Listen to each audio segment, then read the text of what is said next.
ಗೆಳೆಯರೇ ನಮಸ್ಕಾರ, ಹೇಗಿದ್ದೀರಿ ಎಲ್ಲರೂ? ಗೆಳೆಯರೇ, ಮುಂದಿನ ವರ್ಷ ಅಂದರೆ 2026ಕ್ಕೆ ಪಂಚರಾಜ್ಯಗಳ ಚುನಾವಣೆ ನಡೀತಾ ಇದೆ. ಅದರಲ್ಲಿ ಅಸ್ಸಾಂ ಚುನಾವಣೆ ಕೂಡ ಒಂದು. ಈಗಾಗಲೇ ಪಶ್ಚಿಮ ಬಂಗಾಳ ಮತ್ತು ತಮಿಳುನಾಡಲ್ಲಿ SIR ಪ್ರಕ್ರಿಯೆ ನಡೀತಾ ಇದೆ. ಇದೇ ಸಮಯದಲ್ಲಿ ಅಸ್ಸಾಂನ ಸಮೀಕ್ಷೆಯೊಂದು ಹೊರಗೆ ಬರ್ತಾ ಇದೆ. ಸಮೀಕ್ಷೆ ಏನೋ ಬಂತು, ಅಲ್ಲಿ BJP ಗೆಲ್ಲುತ್ತೆ ಅನ್ನೋದು ಗೊತ್ತಿದೆ. ಆದರೆ ಅಲ್ಲಿ ಬಂದಿರೋ ಅಂಕಿಅಂಶಗಳು ಕೆಲವರನ್ನ ತಲೆ ತಿರುಗಿ ಬೀಳೋ ಹಾಗೆ ಮಾಡ್ತಾ ಇದೆ. ಇಂತಹ ಫಲಿತಾಂಶ ಬರೋದಕ್ಕೆ ಮುಖ್ಯವಾದ ಕಾರಣ ಏನು ಅನ್ನೋ ಚರ್ಚೆಗಳು ಈಗ ನಡೀತಾ ಇವೆ. ಈಗಾಗಲೇ ಎಲ್ಲ ರಾಜ್ಯಗಳನ್ನ ಒಂದೊಂದಾಗಿ ಕಳೆದುಕೊಳ್ತಾ ಇರೋ ಕಾಂಗ್ರೆಸ್ ಮತ್ತೆ ಎದ್ದು ಬರೋದಕ್ಕೆ ಏನಾದರೂ ಮಾಡ್ತಾ ಇದೆಯಾ ಅಂತ ಹುಡುಕಿದ್ರೆ ಅದು ಕೂಡ ನೋಡೋಕೆ ಸಿಗ್ತಾ ಇಲ್ಲ. ರಾಜಸ್ಥಾನದಲ್ಲಿ ಹೋಗಿ ಅರಾವಳಿ ಪರ್ವತಗಳ ಪರವಾಗಿ ಹೋರಾಟವನ್ನ ನಡೆಸ್ತಾ ಇದ್ದಾರೆ. ಆದರೆ ಅವರ ಕರ್ಮಕ್ಕೆ ಅದರ ಇತಿಹಾಸ ಕೆದಕೋ ಕೆಲಸಕ್ಕೆ ಕೈ ಹಾಕಿ ಮತ್ತೆ ಕಾಂಗ್ರೆಸ್ಗೆ ಮುಖಭಂಗ ಆಗ್ತಾ ಇದೆ. ಇನ್ನೊಂದು ಕಡೆ ರಾಹುಲ್ ಗಾಂಧಿ ಅದೇ ಹಳೆಯ ಹೇಳಿಕೆಗಳನ್ನು ಕೊಡ್ತಾ ಚರ್ಚೆಗೆ ಗುರಿಯಾಗಿದ್ದಾರೆ. ಹಾಗಾದ್ರೆ ಕಾಂಗ್ರೆಸ್ ಚುನಾವಣೆಯನ್ನು ಗೆಲ್ಲೋ ತಂತ್ರಗಾರಿಕೆ ಮಾಡೋದು ಬಿಟ್ಟು ಅರಾವಳಿ ಪರ್ವತದ ಹೋರಾಟ ಮಾಡೋಕೆ ಹೋಗಿ ಮಾಡ್ಕೊಂಡಿರೋದೇನೋ? ರಾಹುಲ್ ಆಡ್ತಾ ಇರೋ ಆಟ ಯಾವುದು? ಎಡವಟ್ಟುಗಳು ಅಂತ ಈ ಕಾಂಗಿಗಳನ್ನು ಇದಕ್ಕೆ ಕರೀತಾರ. ಎಲ್ಲವನ್ನ ಈ ವಿಡಿಯೋದಲ್ಲಿ ನೋಡ್ಕೊಂಡು ಬರೋಣ ಬನ್ನಿ. ಗೆಳೆಯರೇ, ಭಾರತದಲ್ಲಿ ಖಡಕ್ ನಿರ್ಧಾರಗಳನ್ನು ತೆಗೆದುಕೊಂಡು ಆಡಳಿತವನ್ನು ನಡೆಸ್ತಾರೆ ಮುಖ್ಯಮಂತ್ರಿಗಳಲ್ಲಿ ಅಸ್ಸಾಂ CM ಹಿಮಂತ್ ಬಿಸ್ವಾ ಕೂಡ ಮೊದಲ ಸ್ಥಾನದಲ್ಲೇ ನಿಲ್ತಾರೆ.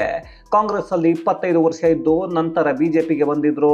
ಈಗ ಕಾಂಗ್ರೆಸ್ಗೆ ಕೊಡ್ತಾ ಇರೋ ಹೊಡೆತಗಳು, ಯಾಕಪ್ಪ ಇವರನ್ನು ನಮ್ಮ ಪಕ್ಷದಿಂದ ಬಿಟ್ವಿ ಅಂತಾನೋ, ಇಲ್ಲ ಅಂದ್ರೆ ಯಾಕೆ ಮೊದಲೇ ಪಕ್ಷಕ್ಕೆ ಸೇರಿಸಿಕೊಂಡಿದ್ವಿ ಅನ್ನೋ ಯೋಚನೆ ಬಂದಿರುತ್ತೆ.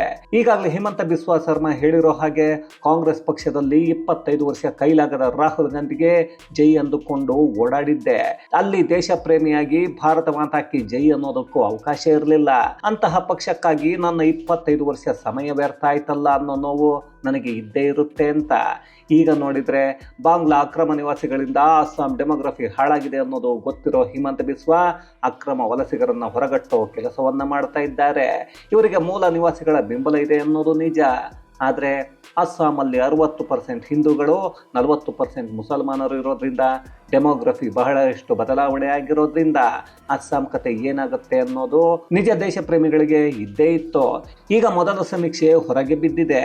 ಅದರ ಪ್ರಕಾರ ಅಲ್ಲಿ BJP ಸೇಫ್ ಆಗಿದೆ. ಡೀಪ್ ಡೌನ್ ಅನ್ನೋ ರಾಷ್ಟ್ರೀಯ ಮಾಧ್ಯಮ ನಡೆಸಿರೋ ಸಮೀಕ್ಷೆಯಲ್ಲಿ ಈ ಬಾರಿ ಅಸ್ಸಾಂ ಚುನಾವಣೆಯಲ್ಲಿ BJPಗೆ ಜಯ ಕಟ್ಟಿಟ್ಟ ಬುತ್ತಿ ಅನ್ನೋದನ್ನ ಹೇಳಲಾಗ್ತಾ ಇದೆ.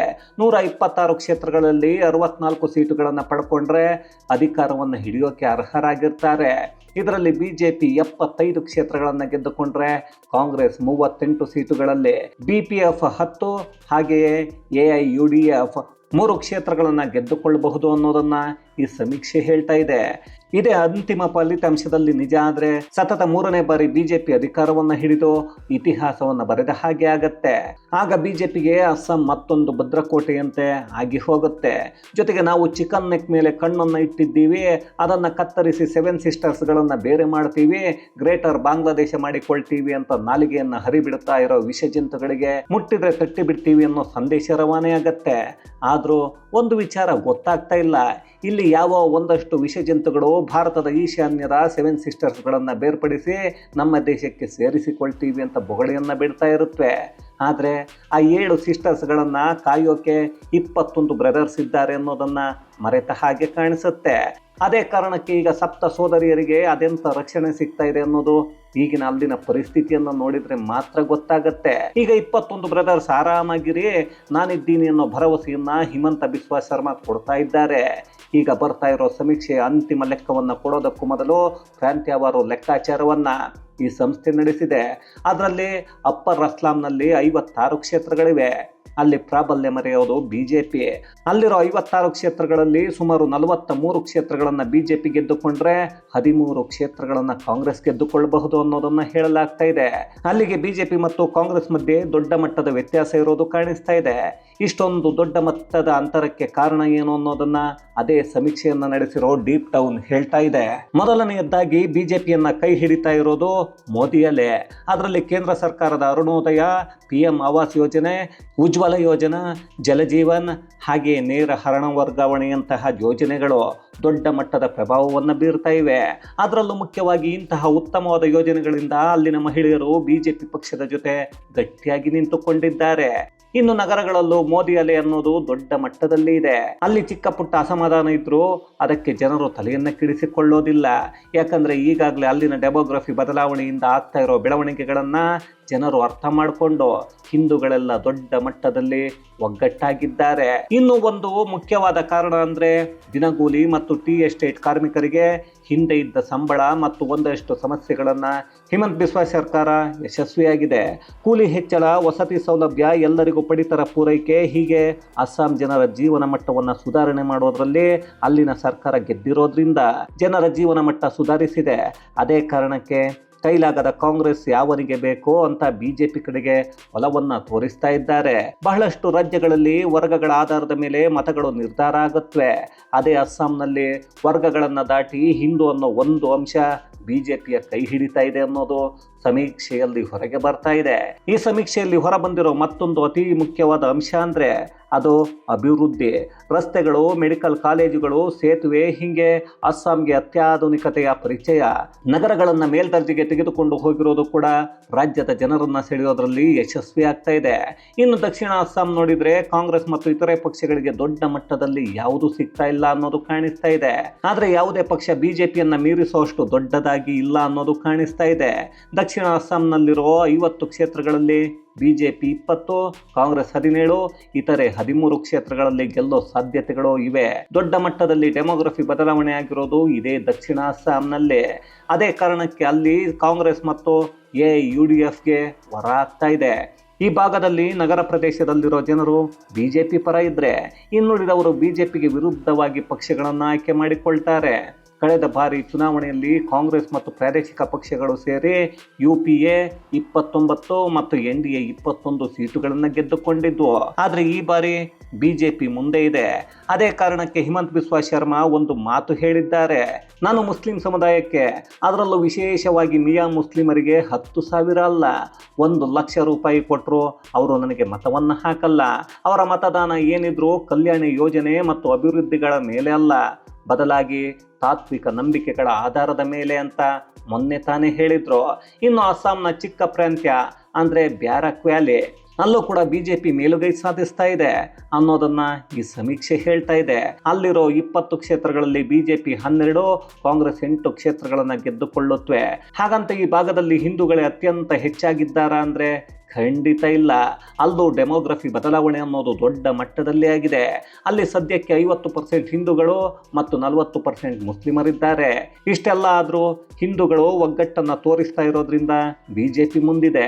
ಇನ್ನು ಉಳಿದವರು ಕಾಂಗ್ರೆಸ್ ಪಕ್ಷಕ್ಕೆ ಬೆಂಬಲವನ್ನು ಕೊಡ್ತಾ ಇದ್ದಾರೆ. ಆದರೆ ಸಿಎಂ ಹಿಮಂತ ಬಿಸ್ವಾ ಈ ಪ್ರಾಂತ್ಯದಲ್ಲಿ ಅಕ್ರಮ ವಲಸಿಗರನ್ನ ಹುಡುಕಿ ಹೊರಗಟ್ಟೋ ಕೆಲಸವನ್ನ ಮಾಡ್ತಾ ಇದ್ದಾರೆ. ಅದೆಲ್ಲ ಆಗಿದ್ದೆ ಆದರೆ ಡೆಮೋಗ್ರಫಿ ಅನ್ನೋದು ಸರಿಯಾಗತ್ತೆ. ಆಗ ಬಿಜೆಪಿಗೆ ಇನ್ನೂ ಹೆಚ್ಚಿನ ಅನುಕೂಲ ಆಗುತ್ತೆ ಅನ್ನೋ ಲೆಕ್ಕಾಚಾರಗಳು ನಡೀತಾ ಇವೆ. ಹಾಗಾದ್ರೆ ಬಿಜೆಪಿ 75 ಮತ್ತು ಕಾಂಗ್ರೆಸ್ 35 ಕ್ಷೇತ್ರ ಅನ್ನೋದನ್ನೇ ಫೈನಲ್ ಅಂದ್ಕೊಳ್ಳೋಕೆ ಆಗತ್ತಾ ಅಂತ ನೋಡಿದ್ರೆ ಖಂಡಿತ ಆಗಲ್ಲ.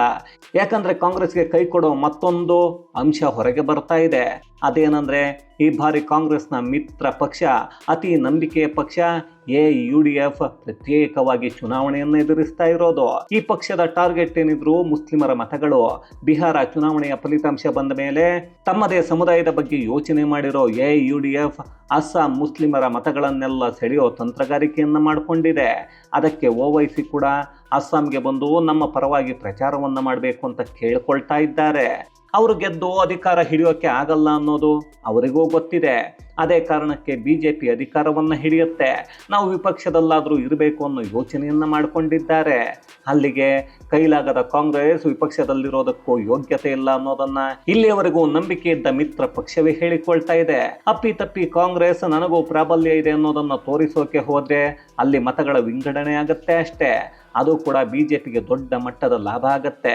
ಅದೇ ಕಾರಣಕ್ಕೆ ಅಸ್ಸಾಂ ಅನ್ನೋದು ಕಾಂಗ್ರೆಸ್ ಪಕ್ಷಕ್ಕೆ ಕೈಗೆಟುಕದ ಚಂದಾಮಾಮ ಆಗಿರೋದು. ಕೇವಲ ನೋಡಬೇಕು, ಖುಷಿ ಪಡಬೇಕು, ಸುಮ್ಮನಿರಬೇಕು.